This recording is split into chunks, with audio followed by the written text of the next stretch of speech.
so it looks like the live video is working. I'm going to start with a little bit of an update on what happened today at the local level, also provide a bit of a global or international update that we were given by Dr. Mace at the Board of Supervisors meeting earlier today. And then what I really want to do is be able to take questions from people. So if you have anything that wasn't answered by the town hall that just happened, there was a virtual town hall on KRCB, or if you happen to miss that, I am happy to provide you any of the information that I have available to me. I will sort of preface this by saying that I am not a medical health professional. I am your local representative, and I am going to do my best to answer whatever questions you throw at me, but I might say I don't know, in which case I will research it and I will get back to you. I want to start off by just acknowledging that this is a really challenging time for a lot of people, and I want to recognize that we are all going to be asked to make sacrifices in the weeks to come for the greater good. We really need to think about those people who are most vulnerable in our community right now. Our elders, people who are immunocompromised, people who have existing medical conditions. They are most at risk for complications from COVID-19. So we are all going to band together as a community separately, but we can actually be here together emotionally. We can stay in touch on social media. We can stay in touch via email, and we can really come together in spirit to help keep our community members safe. So with that said, I think that probably the biggest local news of the day is this. This was the public health order issued today by Dr. Sundari Mace, dictating that we should all be sheltering in place. And it's about 8 pages long. It has a lot of detail, but I'm going to kind of give you a quick overview of a summary and highlights of what it means to you if you're just an average person, or what it means to you if you have a small business. So what this means for individuals and families. People must stay at home unless they need to leave for essential needs such as medical appointments, shopping for groceries, or obtaining medical supplies for yourself, your family, others you are caring for, or your pets. If you are sick or at high risk, we're recommending that you only leave home for medical care. That's it, just medical care.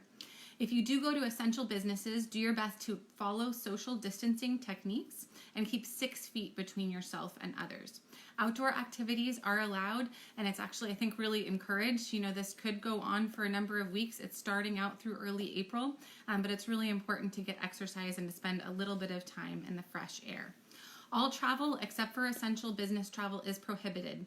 Please only use public transportation to go to those essential services or to work at an essential business, and practice social distancing by staying 6 feet away from others.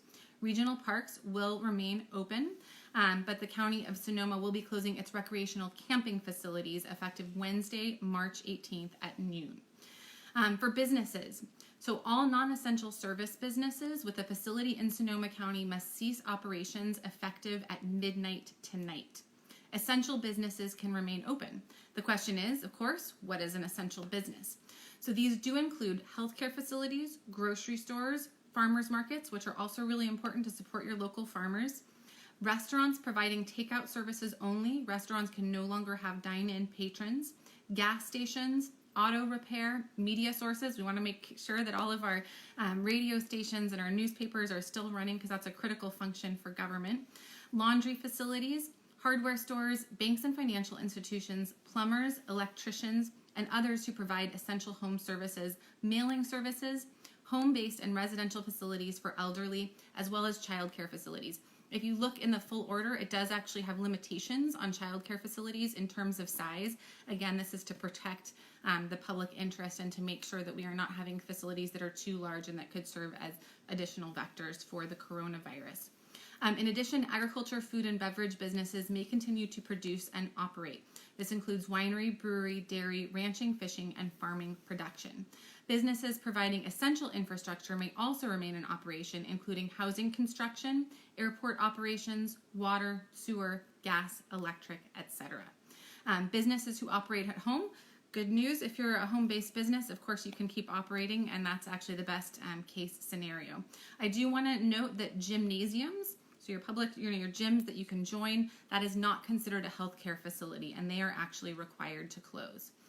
So that is the biggest news on the local level today. We did also have Governor Gavin Newsom acknowledging that it is highly unlikely that schools will actually reopen before the end of the school year. So for parents, I think it's really important to prepare mentally and also economically for the impacts of a prolonged school closure.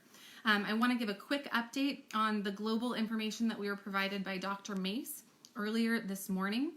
So globally, there are 153,500 cases of coronavirus confirmed of COVID-19.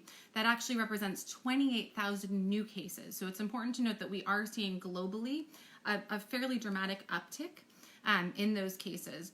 Sadly, there have been 5,700 deaths, including 1,100 new deaths. In China, which has still the highest concentration of positive COVID cases, there are 81,000 cases confirmed. But the good news here is only 67 new. So luckily, they are starting to see sort of the other side and the impacts of the social distancing measures that they have put in place. Outside of China, there are 77,400 cases confirmed. That includes 33,000 new. And that information was as of this morning. So with that, I am open to take questions, especially questions about the recent health order that was issued.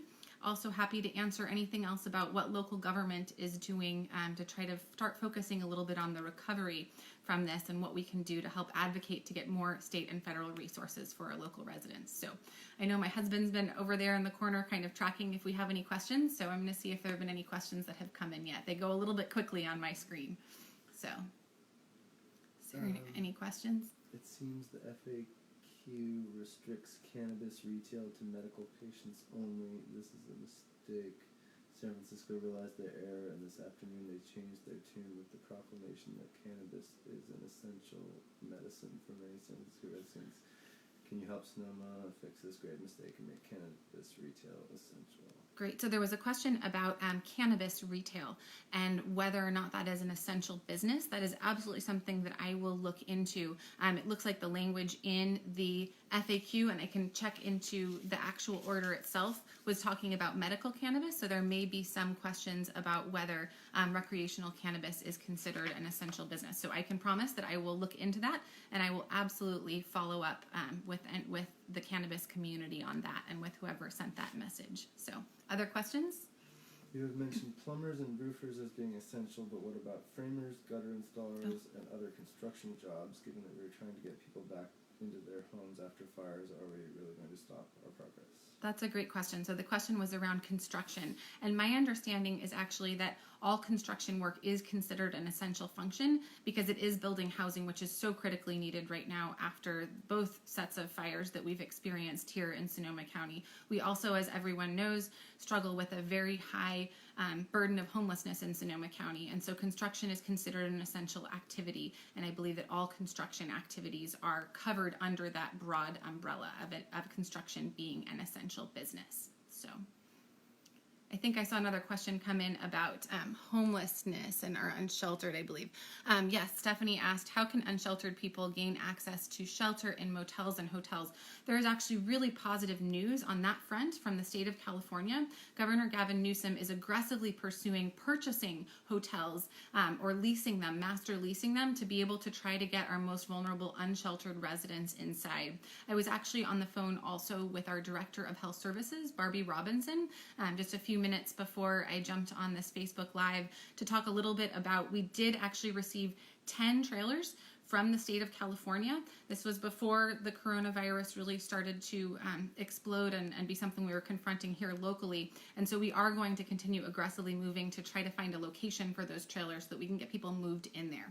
And we are certainly engaging with the state because I believe that he announced that they have acquired a number of hotels that could be utilized for our unsheltered population, and they're looking to dramatically expand the number. And so we are absolutely willing and happy to be partners with the state in that effort and would love to see some kind of a hotel or motel temporary shelter set up for our unsheltered residents. I also need to follow back up with Homeless Action. I know has been very active on this front, and they're trying to think about ways. I know a number of our service providers, unfortunately, have shut down. Some of our homeless service providers who are providing meals and things like that. And so there's a need to increase capacity in a way that is safe and still allows for social distancing to try to mitigate the spread of the coronavirus. What other questions do we have? I'm going to scroll Is there any through. information about online schooling? Also, what about small group schooling? Great question. So the question was about online schooling and small group schooling. I do not sort of have any oversight over the education system, but I have been in conversation with various school district representatives, and I know that all of the different school districts are using this opportunity. Most of our schools are on spring break right now, but unfortunately students are going to be going back after spring break, and I know that teachers are actually using this week to prepare for how they can support distance learning. So even though on-site learning is closed, I do know that all of the school districts are committed to providing distance learning opportunities, and they will be working actively with the parents to develop curriculum that can then be implemented at home. I recognize that for some children, online learning can be very challenging, and so hopefully we can all work together to find solutions for that. We are also, really advising just to try to stay home as much as possible. So it's something that I would have to float by our public health officer when we're talking about the opportunities to have small groups. But it is worth noting that we still are allowing small daycare facilities to operate, so that we can absolutely have a conversation with the public health officer about whether it would be recommended or not to bring together small learning groups. So what other questions do we have? Following up on that, do you have any idea if schools will be canceled through the school year? Is there funding for those people working for schools? So the question was, do we know if schools will be closed through the end of the school year? And the answer is that Governor Newsom did indicate earlier today that he expects that the majority of schools will be closed through the end of the school year. My understanding is that actually the state is going to be providing for our schools regardless of whether or not the students are actually attending classes on site, which means that teachers will continue to receive pay and that the schools will not be penalized, obviously, for this pandemic situation. So that is good news. Looks like we also have a question about small businesses, which I think is absolutely critical. I'm just going to see if I can read this one. It looks like from Tamara, how is the county and state helping small businesses that can't be open and helping owners? Also, how are homeowners being helped with house payments with income stopping? This is going to be a huge challenge. And, when you look at this whole concept of flattening the curve, right, this is what we need to do. Everyone agrees we need to flatten the curve, which means that we need to bring down and sort of reduce the sharp rise that we're seeing in terms of confirmed coronavirus cases. So by flattening the curve, we can actually keep the sort of number of cases down so that we can maintain the capacity in our healthcare system. But the bad thing about flattening the curve, or sort of the flip side of it, is that of course the economic impacts will actually last for a longer time. So I believe that it's very critical to help all of our vulnerable community members. We need to make sure that we're flattening the curve to protect our vulnerable seniors in our community as well as our immunocompromised residents, but we also need to then recognize that we're creating other vulnerabilities by having a longer term economic impact. So we need to absolutely rally to figure out how we can support our small business owners. We have worked with the governor's office to request small business administration support, and that was actually granted yesterday. So Sonoma County is specifically listed by the federal government as having access to small business loans. I recognize that for a lot of small businesses, they're not going to need loans, they're going to need grants, and they're going to need direct support from the community. So I've also been brainstorming ways that we can, for instance, support our restaurants and also help people who are feeling penny pinched by maybe doing restaurant vouchers, right? What if we could actually give out restaurant vouchers to local restaurants? That would get you food at local restaurants, and we could give them out to members of the community who are also feeling penny pinched and maybe, challenged to buy food or to afford groceries. That way we're actually getting good food in people's bellies, and we're also stimulating the local economy. So I'm brainstorming that with some of our local foundations, and I'm also thinking that maybe we could spend some of our tourism impact funds, which come from TOT taxes, for West County on an initiative like that. It's going to be a long haul, and I know that a lot of our small businesses have really struggled. They've been through fires, floods, evacuations, and power shutoffs, and that's a lot to go through as a small business. So we absolutely have to step up and support them. We are also advocating for state and federal funds to be opened up, not only to assist businesses, but also to assist homeowners. I know that other countries have actually implemented, you don't have to pay your mortgage for however long this lasts. I believe that maybe Italy did that. Don't quote me on that. So I think that all of those kinds of conversations should absolutely be on the table here in California and in the United States. So what's the next Can question? you comment on the likelihood of farmers markets being allowed to stay open? Great question. So there's a question about whether or not farmers markets will be allowed to stay open. And absolutely yes. The good news is that we recognize that farmers markets are an essential business. They are being treated just like a grocery store, which means they are providing food, they are providing an essential service, and so farmers markets will be allowed. And we did actually, the public health officer and the health department also, I believe, issued recommendations on best practices for farmers markets. So, you're still, if you're going to go to a farmer's market, want to observe social distancing. And I believe that advice has been given to the market managers on how to help support an environment that would minimize any kind of corona transmission potential. So we are definitely going to keep our farmers markets going. I will mention that I do know that some cities have stopped allowing the use of public facilities. So I believe that there might have been shifts in locations for some of the farmers markets. And I know that other counties have struggled where their location was shut down. Even though the activity itself was allowed, the local government was no longer renting their public space to any public groups. And so it wasn't personal to the farmers market. It was just a flat ban on the rental of public spaces. So great question. Will our county have any sort of ordinance that requires mandatory paid sick time for large employers like wineries or farms, or is that Gotcha. awesome? There was a question about whether our county would have a mandatory ordinance to provide, it's on like unpaid or sort of paid sick leave. And that is a fantastic question. I honestly think that one of the most challenging things about the current pandemic situation is that it's going to expose a lot of the flaws that we have in our society. Things like the fact that our healthcare system is so fragmented, things like the fact that we don't actually have mandated substantial paid family leave across this country, and that we also don't have mandated substantial sick leave. One of my personal biggest concerns is that people will have to make the choice because they have no way of paying their bills to go to work sick. And that is not an acceptable choice to have to make. For their own safety, for the safety of society, they need to stay home, but we also need to find a way of supporting them to be able to make that choice. So I'm actually just had a quick text conversation with a friend of mine, Maddie Hirschfield. There are some laws on the books that might actually be helpful in this kind of a situation.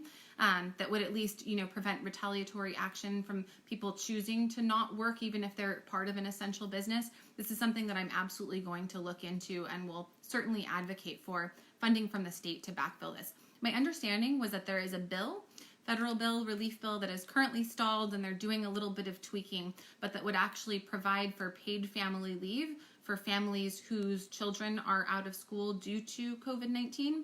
As well as sort of sick leave and unemployment. And so those are the kinds of things that we need to do. We really need to push at the state and federal level to make sure we have money to keep our workers healthy and home if that's where they need to be. And then we need to make sure that we have good eligibility services here in the county so that you can, for instance, call up 211 and figure out what paperwork you need in order to get your paycheck. So definitely we'll work on that, and definitely something that if there's anything that we can do locally, I will certainly investigate that and try to move that forward. Are building permits still being issued? Are building permits still being issued? That is a great question. I actually did receive a question about whether building inspections are still taking place, and the answer that we got back from PRMD was yes. So, but I do know that there is, we're at some point we're not going to actually have any ability to walk into county services that are considered less essential. So I will look into that actually and get back to you. I can't give a firm yes, but I do know that building inspections are at least happening, which would allow occupancy. But if we are considering construction to be essential and the creation of housing to be essential, then we've got to figure out some way to continue moving that system through government as well. So I'm pretty sure that's a yes, but I'll double check and get back to you. Why are people with symptoms of fever and cough being denied testing by public health officer even though their doctors are recommending? When will testing be widespread? And similar to that, when will there be adequate testing capability? This is a great question. So the question was, why are people with fevers and coughs being denied testing, and when will we have widespread testing capabilities? This has been just a real source of pain and frustration. We, had confirmed cases in Sonoma County and had literally no ability to test locally for quite some time. We had to advocate very strongly to just get our first batch of tests, and unfortunately we were only given 200 tests. And I know it gets really frustrating and aggravating, but the different levels of government have different responsibilities. And it's the federal government that's ultimately responsible for distributing these kinds of tests and ensuring that there are enough. And I will be honest, there simply aren't enough right now. We have requested an additional 900 tests. We have not yet received that additional 900 tests. And I know that there's actually, now we do have capacity in private labs as well, but I know that their testing capacity is still limited. So, this is critical that we continue to advocate to try to get more tests. And I will say that the good news, I know it's very, very frustrating. And I've actually heard that from a couple of friends who wanted to get tested, and yet their case wasn't considered sort of critical enough, or they weren't able to go forward with a test.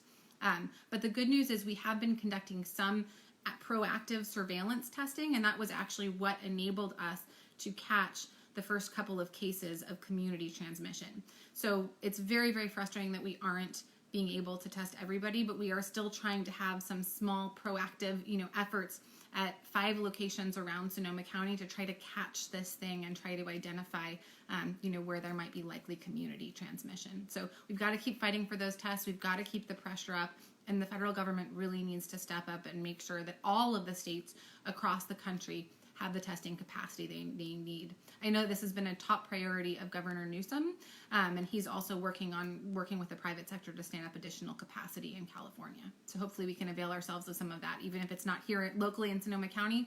If there's another lab that we can ship the samples to that can turn them around quickly, hopefully that will help. Do you know about any plans for financial aid for agricultural workers? Question was, do we know about any plans for financial aid for agricultural workers? That is a great question. I was actually on the phone with someone today who had been in conversations with some of our foundations who are interested in helping to provide this kind of an aid. And so I am actually going to be the agriculture and tourism liaison for the Board of Supervisors.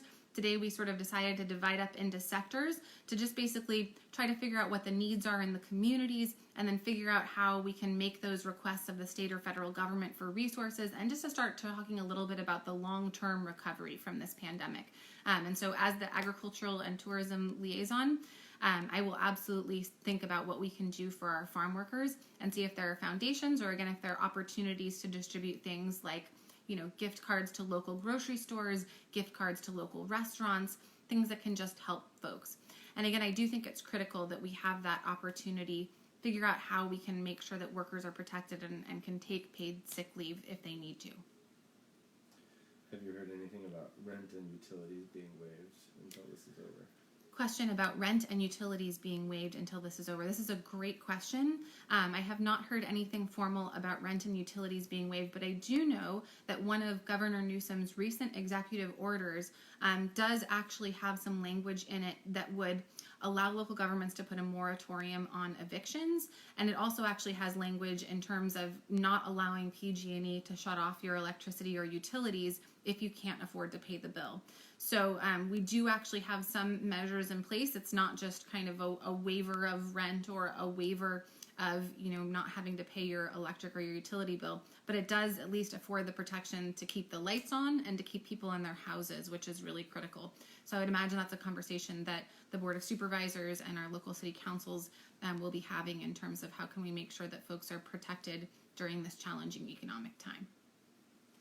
We have a question that says, until testing is widely available and spread is possible amongst asymptomatic people, is it wise to encourage child care providers to shoulder the risk? This is a great question. So this question was, is it wise to encourage child care providers to shoulder the risk if we know that we can have asymptomatic transmission, and that actually children are a likely sort of carrier of asymptomatic transmission, since it doesn't seem to hit young people as hard as it hits the elders in our community. The language in here is actually pretty stringent in terms of the number of children that are allowed. I also believe firmly that, the provider at the end of the day is going to make the call as to whether it is safe for them.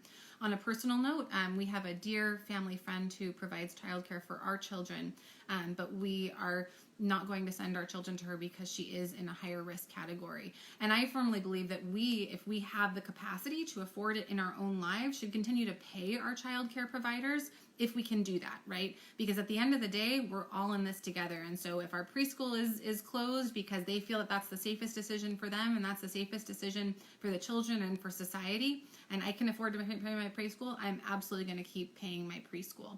And I think that's something that those of us who can do that, we need to do that and take care of all of the other members of our society to try to keep the economy going locally.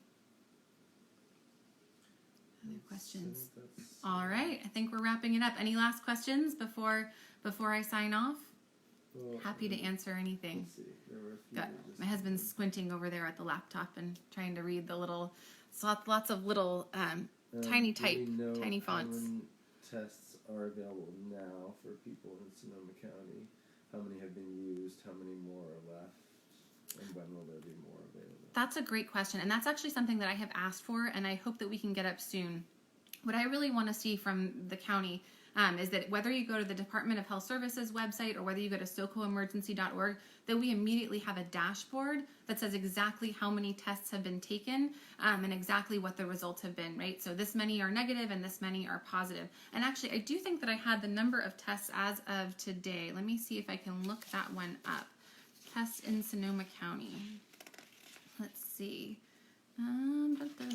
Maybe it's not on this sheet, but I can definitely follow up and post that information. But also how many are available.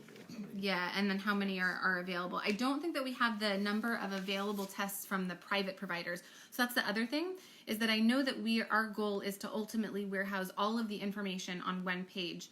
But we do have to wait to get the information from the private labs because there is now testing being conducted at private labs in addition to our public health lab. So stay tuned. I'm going to try to really fight hard to make sure that on socoemergency.org, we've got one dashboard that has all of the number of tests in Sonoma County and also might be able to give you a sense of the testing capacity because you'll see the numbers sort of change day by day. So, do we have adequate protective gear for healthcare workers? Great question. So there was a question of, do we have adequate protective gear for healthcare workers? I've actually heard some concern from nurses regarding the CDC recommendation that reduced the required PPE from N95 to surgical masks. And so I've heard some feedback about that. I've also heard some feedback that sadly people are stealing some of this PPE from the hospitals in our community. So this is really critical. Do not hoard this kind of medical equipment. Our frontline healthcare workers need this. This is critical to keep them healthy because keeping them healthy keeps all of our community healthy. I do want you to know that the county and the Emergency Operations Center is looking at trying to place orders for these kinds of things so that we can actually back up and bolster our healthcare system here. Even though we are not direct healthcare providers, right? We don't run a government hospital anymore. It's all handled, in Sonoma County by private healthcare providers. We are going to try to make sure that we can backbone those kinds of critical equipment needs and can move forward with purchasing those and acquiring those in government. So great question. It's so critical to keep our nurses and our physicians healthy. How about the county releasing information on where people in the county have tested positive? Yeah, this is a great question, and this is something that I know has been a source of frustration, is that, I am a big believer in government transparency. Whatever information I have, I want to make sure that you have it as well. However, we are bound by HIPAA and patient confidentiality when it comes to disclosing information about the test cases that are positive. So it's a very tricky situation, and I know that this is something that suddenly now everyone is becoming aware of as it pertains to the coronavirus. This is actually a protocol that has existed because there are a lot of contagious diseases that require a mandated reporting to the Department of Public Health.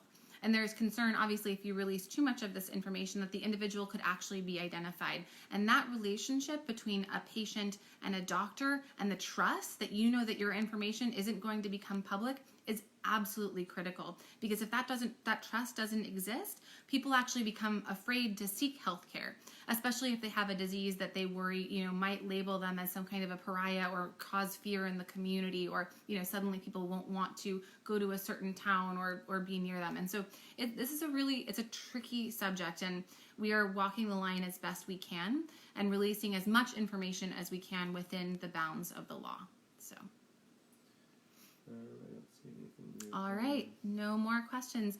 Well, thank you all for joining me. I just want to say, hang in there. We're in this together, and I know that we can get through this together. We have been through a lot as a community in the past 3 years, and this might be around for a while. But the good thing is, we have amazing human beings in Sonoma County. We take care of each other. We did it through the fires. We did it through the floods. We managed to execute a mass evacuation last year, and we all holed up in friends' houses, and people took care of each other because that's what we do here in Sonoma County.